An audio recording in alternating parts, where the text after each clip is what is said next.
नमस्कार, मैं हूं धर्मेंद्र। आप देख रहे हैं ऑनलाइन न्यूज इंडिया। कहते हैं कानून के दायरे में रहना चाहिए, कानून की सहायता लेनी चाहिए और कानून आपको सुरक्षा देगा। लेकिन उत्तर प्रदेश में कुछ उल्टा ही हो रहा है। उत्तर प्रदेश में कानून आपको सुरक्षा देगा या समस्या देगा, इस बात की गारंटी नहीं है। उत्तर प्रदेश के मुरादाबाद में राशिद नाम का एक मुस्लिम शख्स पिंकी नाम की एक हिंदू लड़की से शादी करता है। देहरादून में राशिद नौकरी करता था, वहीं पर दोनों की दोस्ती हो जाती है। बाद में दोनों इसी साल 24 जुलाई को शादी कर लेते हैं।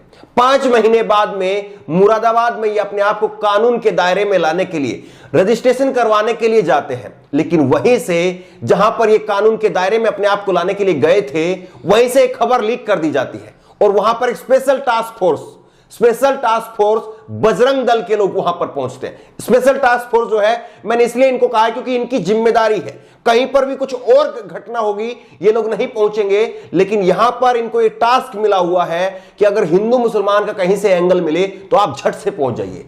हिंदू बजरंग दल के वहां पर सदस्य वहां पर पहुंच जाते हैं, दोनों को परेशान किया जाता है और इनसे डीएम का लेटर मांगा जाता है कि आपका डीएम का लेटर कहां है, जो अवैध धर्मांतरण के लिए अभी नया नया कानून बना है, वो लेटर आपके पास में कहां है, ये इनसे पूछा जाता है। उसके बाद में पिंकी को जबरदस्ती नारी निकेतन में भेज दिया जाता है और पिंकी का यह आरोप है कि उनको इंजेक्शन लगवा दिया गया।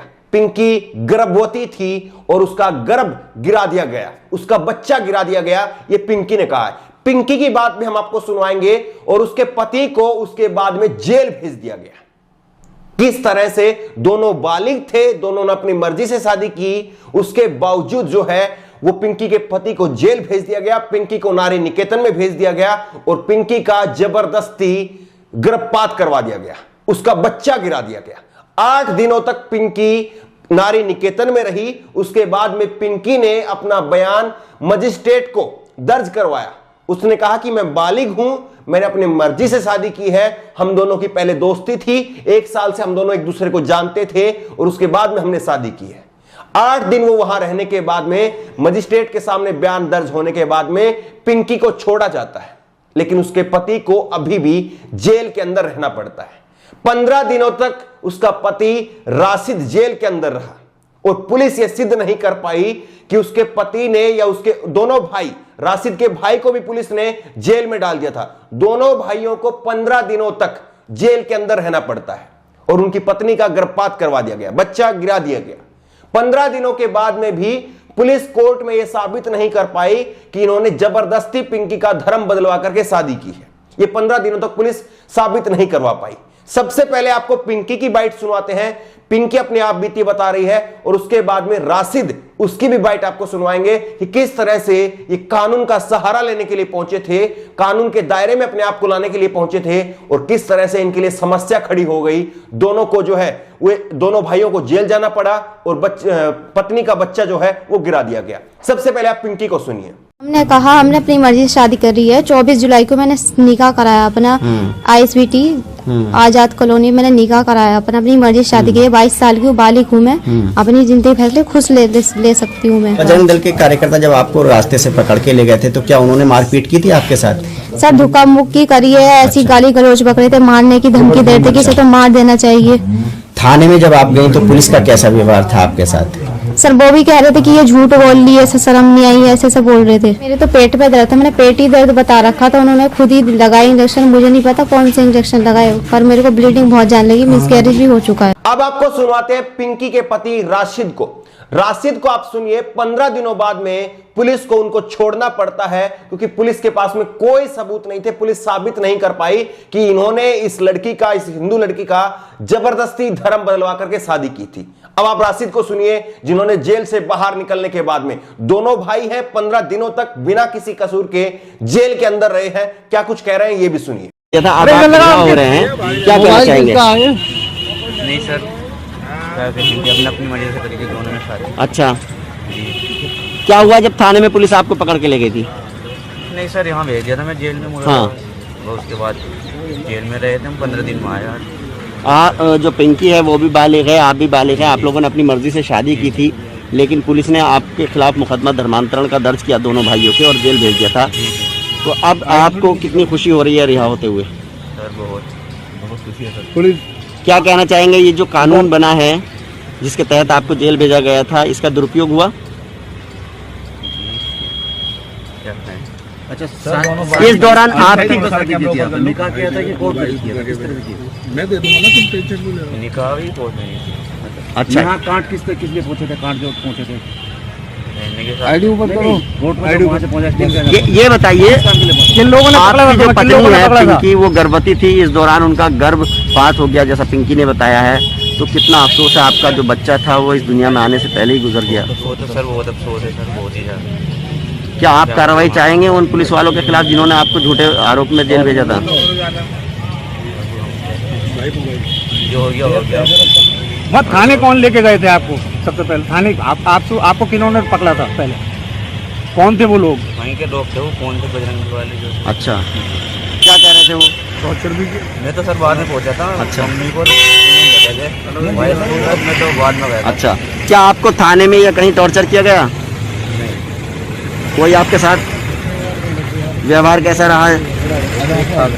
अच्छा, राशिद और उसका भाई 15 दिनों तक बगैर किसी कसूर के जेल में रहे और उनकी पत्नी का बच्चा गिरा दिया गया। सोचिए कि घर में कितने बुरे हालात रहे होंगे घर वालों के। आपको उनके घर वालों के हालात दिखाते हैं। 15 दिनों बाद में जब जेल से छूटने के बाद में राशिद घर पर पहुंचे तो देखिए घर वाले किस तरह से बिलख पड़े। भैया भैया अरे बच्चों तुम्हारी तुमने तो हमारी अरे बच्चे तुम्हें बड़ी मुसीबत में अल्लाह भैया पीछे बैठिए, भैया भैया भैया अब आ गए आप, परेशान मत हो, आ गए हैं।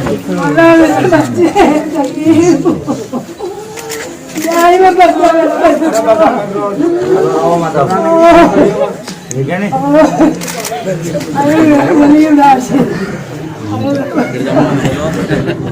भैया मोबाइल पीछे रखो। अल्लाह बोल दिया पर टूटी थी मेरे बच्चों की, मेरे बच्चे बोल दिया पर टूटी। यह सब कुछ हो रहा है एक कानून की वजह से। उत्तर प्रदेश में योगी आदित्यनाथ ने एक कानून बनाया है, लव जिहाद के लिए कानून बनाया है, अवैध धर्मांतरण रोकने के लिए कानून। और उसके लिए अब उत्तर प्रदेश की पुलिस जिसको मर्जी जैसे मर्जी लव जिहाद का जहां पर जरा सा भी शक होता है उसको उठा करके पुलिस बंद कर देती है। 10 साल तक की जेल का प्रावधान इसमें रखा गया है। और आपको अभी हमने 11 दिसंबर को खबर दिखाई थी जहां पर उत्तर प्रदेश के कुशीनगर में मुस्लिम पति पत्नी दोनों शादी करने वाले थे और उन्हीं को उठा करके रात भर थाने में बैठाए रखा। शादी हो रही थी, निकाह हो रहा था और वहां से उठा करके उनको थाने में ले गए। रात भर थाने में रखा, दोनों ने साबित किया, बताया, पुलिस को दिखाया कि वो मुसलमान है। सारे सबूत देने के बाद में पुलिस ने उनको छोड़ा। यह हो रहा है उत्तर प्रदेश में। कानून व्यवस्था की कोई चीज नहीं है और कानून का डंडा केवल और केवल जो है वो गरीबों पर, कमजोरों पर जो चल रहा है और किस तरह से जो है वो मनमानी हो रही है वो सब आपके सामने है। किसी को भी लव जिहाद के नाम पर, और बजरंग दल वहां पर जहां पर ये खबर हमने आपको दिखाई थी कुशीनगर की, वहां पर भी पुलिस को एक फोन कॉल आई थी। फोन कॉल के द्वारा बताया गया था कि यहां पर भी कोई जबरदस्ती जो है वो शादी करवा रहा है किसी हिंदू लड़की की मुसलमान लड़के के साथ में, लेकिन दोनों मुसलमान निकले। ये पुलिस ने अपनी खुद से रिपोर्ट में कहा था, ये रिपोर्ट भी हमने आपको दिखाई थी। और यहां पर भी बजरंग दल है और इसीलिए मैंने बजरंग दल को एसटीएफ बताया था, स्पेशल टास्क फोर्स। उनको और कोई काम नहीं है। उत्तर प्रदेश के अंदर रोजाना 10 हत्याएं होती हैं, लेकिन वहां पर कहीं पर बजरंग दल उनको बचाने के लिए कहीं पर आगे नहीं आता है। उत्तर प्रदेश के अंदर रोजाना बेटियों के साथ में बलात्कार जैसी जघन्य अपराध होते हैं, लेकिन वहां पर बजरंग दल नजर नहीं आता है। उत्तर प्रदेश के अंदर हत्या जैसी, लूट जैसी, डकैती जैसी घटनाएं आम हो गई हैं, लेकिन वहां पर बजरंग दल नजर नहीं आता है। बजरंग दल केवल और केवल जो है वो हिंदू मुसलमान का काम उसको बाकी रह गया है क्या, यह सवाल पूछा जाना चाहिए। इसी लव जिहाद कानून के खिलाफ 18 दिसंबर को 4 पूर्व जज ने इसको गैर संवैधानिक बताते हुए और मूलभूत अधिकारों का हनन बताते हुए याचिका डाली है और इस पर जनवरी में इलाहाबाद हाईकोर्ट में सुनवाई होनी है। अब इलाहाबाद हाईकोर्ट क्या जो उदाहरण ये लगातार हमारे सामने है, क्या इनको देखते हुए इस पर रोक लगाने का काम करेगा? और क्या आपको लगता है कि जिस तरह से लव जिहाद कानून का दुरुपयोग हो रहा है, अभी अभी इस कानून को बनाया गया है और हाल ही में हम देख रहे हैं कि कितना दुरुपयोग हो रहा है, क्या इसको रोका नहीं जाना चाहिए? और क्या आपको लगता है कि उत्तर प्रदेश में जिस तरह से पुलिस काम कर रही है उस पर भी सवालिया निशान नहीं लगने चाहिए? आपकी राय क्या है? नीचे कमेंट बॉक्स में अपनी राय जरूर दें और इसी तरह की तमाम खबरों के लिए ऑनलाइन न्यूज इंडिया को सब्सक्राइब करें। साथ में जो बेल आइकन दिख रही है, जो घंटी दिख रही है, उसको जरूर दबाएं ताकि जैसे ही कोई वीडियो अपलोड करें उसकी नोटिफिकेशन आपको तुरंत मिल सके। धन्यवाद। इस खबर को अभी लाइक करें, शेयर करें, अभी चैनल को सब्सक्राइब करें और घंटी जरूर दबाएं।